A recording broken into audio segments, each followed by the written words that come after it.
Welcome back to a new episode here in SUALVI. In today's episode, I'm going to show you a cool basic or intro to motion graphics in Davinci Resolve, and we're going to jump into the computer in a second. And before we start, I just want to mention that if you want me to upload the file of this project, let me know down in the comments. I'm not going to upload it right away at first, but if you want me to, you just gotta let me know so then I can go ahead and do that. This is gonna be a really basic sort of like intro so that you can get used to and like start to think a little bit of how you would go about doing these kind of things. And yeah, so let's just jump right into the computer and let me show you what I did and how you can do it too. Okay, so here we are in Davinci Resolve now. We're in the fusion composition and this is what it looks like once you have it. So the first thing you want to do is you want to add the background, and then you can add your image like these. And the reason for this is that if we later on want to like adjust the whole thing like this here, then by doing these, we are not actually affecting this background at all. If this was right away connected as the background, when we transformed everything to make it the whole planet thingy go smaller, then it would just change our background and it will be smaller too. So we don't want that. We want a fixed background of sorts, and you can animate the background too if you want to actually. Okay, so let's just get started right away. We're gonna create a new fusion composition, and it can be 5 seconds, 4 seconds.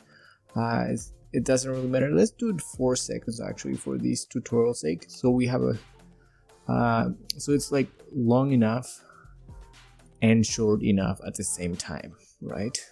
Okay, so in this new fusion composition, we're gonna create our background first, and we're gonna connect it. If you want, you can change the color. You can also use these as the color if you want. If you don't want to add an image, the image is just an option that you have right here with the merge node. Then we have that. The reason for this is also that if our image, like this image, is actually not 1920 by 1080, and if we were to use these as the background, then the whole thing would have been a little bit bigger. Okay, so then the next thing that we're gonna do is we're gonna create a new merge node, and on that one we're gonna create our planet, which is gonna be a background node and an ellipse. We can make this a little bit smaller, and then we connect this here, and that size seems to be fine. You can play around with the colors. What I did for the other one, I used I think it was the gradient one, and I added a third one, so they were like, it was like these. Let's see. It was sort of like these, and then I moved these a little bit so to add sort of like a fake light effect, and then I changed the color of the middle one to be like, you can change it to be whatever color you wish. You can do red one for this one, and then this light one, make it a little bit like that. So that sort of looks like a little planet again already. And what I did then, I also copied and pasted these and connected with a merge node here. With this merge node, what you can do is here is you can change the color, and let's say we want to add a solid color to add sort of like a shadow or a little bit like of a touch. And we can also adjust like the softness and the size of this one, so sort of like the sky, I guess. And then we're gonna change the apply mode to screen or like overlay. You can play around with the different options to see what works best and what you like the most, right? So I'm gonna do it at screen, and I'm gonna decrease the opacity also a little bit, so it's just a little bit and barely noticeable. That's good. And I'm gonna make it a little bit softer again too, like that. So we have our planet right there already. What we can do the next is we can add a transform node right here, and we can either animate this transform node or we can animate our merge node for our planet to be going up and down a little bit. So what we were gonna do is we're gonna do it at 24 frames, so like a second one. For every second it's gonna be a little bit of movement. So we're gonna do the first keyframe for the position here, and then on the 24th we're gonna go 5.20, let's say. So 0.520 or like 5.2, and then on the next one, which is 48, because this is a 24 frames per second timeline, we're gonna do the opposite way. So we're gonna do, instead of 5.2, it's gonna be 480. Oop, or 0.48. And then the next one is 72, I think. If I'm correct, it should be 72. And then this one is going to be going back to normal again. So we have our little movement right here of our, let me take the high quality off right now, so while recording it doesn't affect it too much. So we have a little small or subtle movement. And the next thing that we can do is also transform. Go to the spline tool and then transform. Select everything with Ctrl A and then press F, and that will make it a little bit smoother. And then the next thing that you can also do is we can add these to be set to be a loop.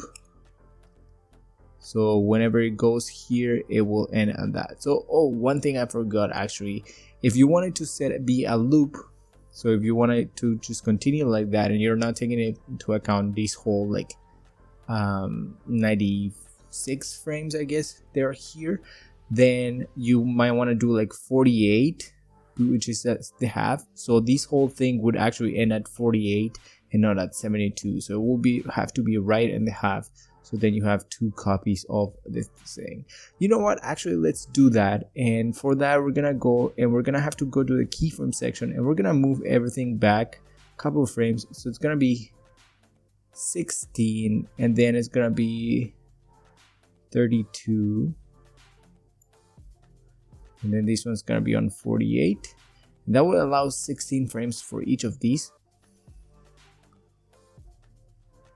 And oops, one more.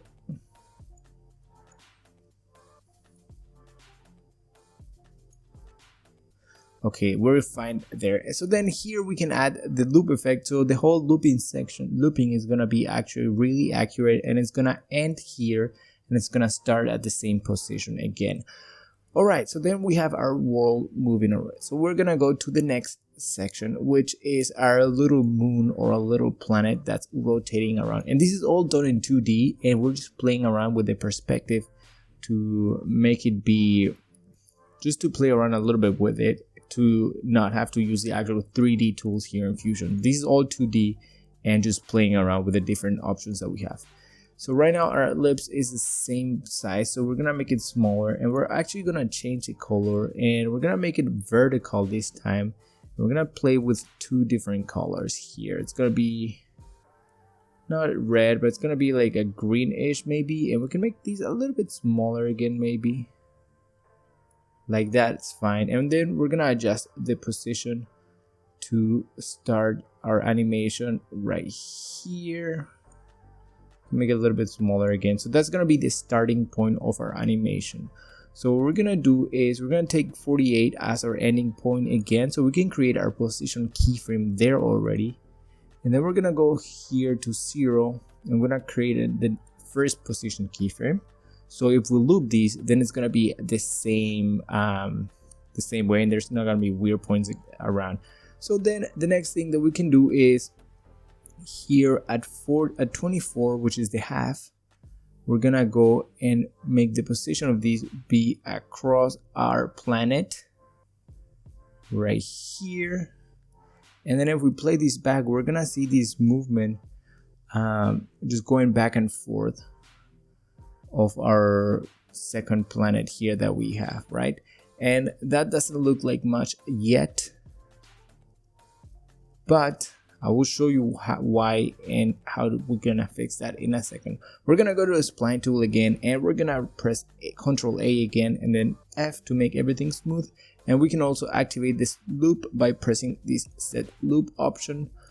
I'm not gonna play the whole thing again because you already know how it looks like, okay?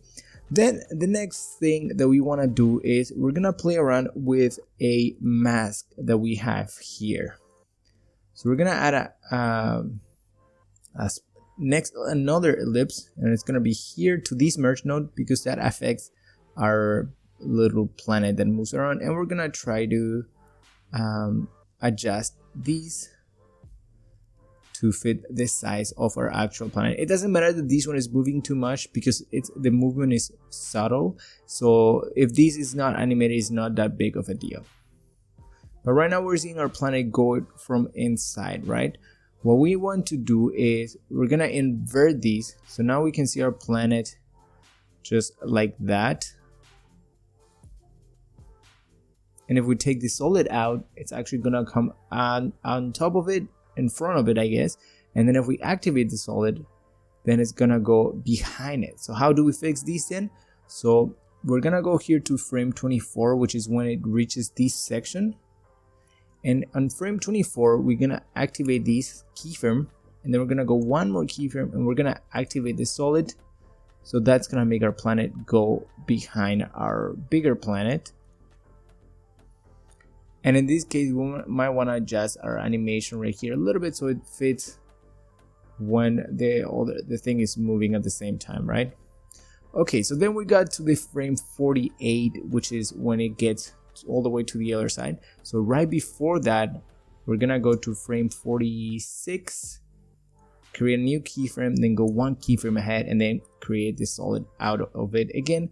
So now when it loops back, it's actually gonna do the same thing again and again. But we have to remember to set the loop option for these two. And sometimes it might not work great if you just loop it like this right away. So you might want to have to go and check and call, like, select everything here with Control A, then try to like find that 72. So like 73 or 74 is right when we started in the other one. If we look back to that point, so 25, that will be 73. And then we can hold Control and drag these, and then that will create the next copy of our mask here. And we are almost done right here. Actually, we're pretty much set with the basic of it. Now the next things that we need to do is just sort of like set up a few little details to make it look a little bit more realistic, and that includes the drop shadow. So we're gonna do these. We're gonna add a drop shadow right here, and we don't want the drop shadow to be showing up when it's on the background. So for that, we're gonna have to create these ellipse here again, and we're gonna copy, and then we can paste these again right here. So now our drop shadow is only gonna show up when our little planet here is moving right in front of our bigger planet. And we can adjust these, make it really strong or like barely noticeable, a little bit further from the distance, like that. But I like to leave it sort of like right there maybe. Oh, and one thing I almost forgot. It looks fine right now as it is, but there's still one more thing that will sell the effect a little bit more, which is the sizing of our second planet right here. So for that, right when it's in the middle here, it's gonna be a little bit bigger. So we're gonna go to a keyframe 0. We're gonna create we can create a size keyframe for these, but since it looks a little bit like it will be complicated to keep track of these, what we can do here is we can create a transform node. And then this transform node, we're gonna create the keyframe for our size. Go to the frame 12, right where this ends. We're gonna make it a little bit bigger. Then we're gonna go to keyframe 24, and this is gonna be back to 1. And it might look a little bit too big still, right? So what we can do is, instead of that being 1, it's gonna be like 0.97, and that means our frame 0 has to be 0.97 too. So 0.97. So now the planet is sort of like getting closer as it gets towards you. Looks a little bit like that. That's the effect. And then right here at 24, it's gonna go back to 0.97. Then right here at 36 actually, we're gonna do it to be a little bit even smaller. We're not seeing it, but then that will sell the effect of it become a little bit bigger when it gets here at frame 48. So at frame 48, we want it to be 0.97 again. So the same keyframe that we have here on these different like edges. And then we can go to our spline tool, select everything, pressing Ctrl A, and then we're gonna press F. And then that is pretty much it. Let me check that everything here is smoothened out with the F. And right now, if we preview these, it looks pretty good as it is right now. One last thing that we can add is a little bit of motion blur, right? So we can go here to this option, and then we're gonna set up our motion blur to the quality 4, and I don't like it to be too much, so I would say you should go from like 30 to 80, so it's like barely noticeable. It is there, but it's not like overwhelming, right? And then we're gonna do the same thing for all the things that we have animating movement, and that would be also here our bigger planet that's moving up and down. So we're gonna go down here for. And then what else did we animate? I don't think we really animated anything else other than that. And then you can even animate the actual colors of your background if you want the background to be changing, maybe like we can animate the keyframe here from this 0 to 24, and then it's gonna be like darker or pinker, and change. You can pretty much change anything that you want. Just make sure that you're taking into account those like keyframes that you're using, so that you can set them so that it can actually loop. And that's if you want it to loop, right? If you want it to last like 10 seconds, if you're putting it on a presentation or somewhere. But other than that, that is pretty much how you will go about creating these. Okay, so let's go back to the real world now. So that is pretty much how you would go ahead and do that motion graphics animation, that sun. It's like a planet, I guess, and then there's a moon or another planet just going around it, but you get the idea. I hope that I was able to sort of like let you understand a little bit more of how things work around here. It might be well, it's not, it actually is really different if you're using After Effects or another program, since this is node based. So then you have to like tweak certain things to make it work the right way, as like with all the masks and stuff like that, as I mentioned already. If you reach all the way to the end here, don't forget to leave a like and leave a comment down below if you actually enjoyed this kind of video. If you want me to make more motion graphics videos, I'm not a motion graphics artist or anything like that by any means. I just sort of like get the idea, and then I figure out in my head how we could make it work in Davinci Resolve, and then I just go ahead and try it and make a video about it. So if you have any ideas of things that you might want to be able to do, let me know down in the comments. And yeah, that is pretty much it. I hope that you enjoyed this video. Oh, and before I end, I just want to mention that I'm working on a video of, like, I don't know if you've seen the marshmallow Instagram post. I just sort of stumbled upon it the other day, maybe yesterday or today, and then I said, oh well, this could be easily done in Davinci Resolve too. Well, not maybe easily, it does take a bunch of steps, and yeah, so I'm working on that one. Possibly that video is gonna come out on Monday, so then you can see how you can make that effect happen if you want to do it for fun or add it to a music video or anything like that. So that is pretty much it for today's video, and if you enjoy, again, don't forget to leave a like, leave down your comments. I love reading them, and I always try to reply to all of them. I just want to say thanks for watching, and I hope to see you in the next episode here in SUALVI.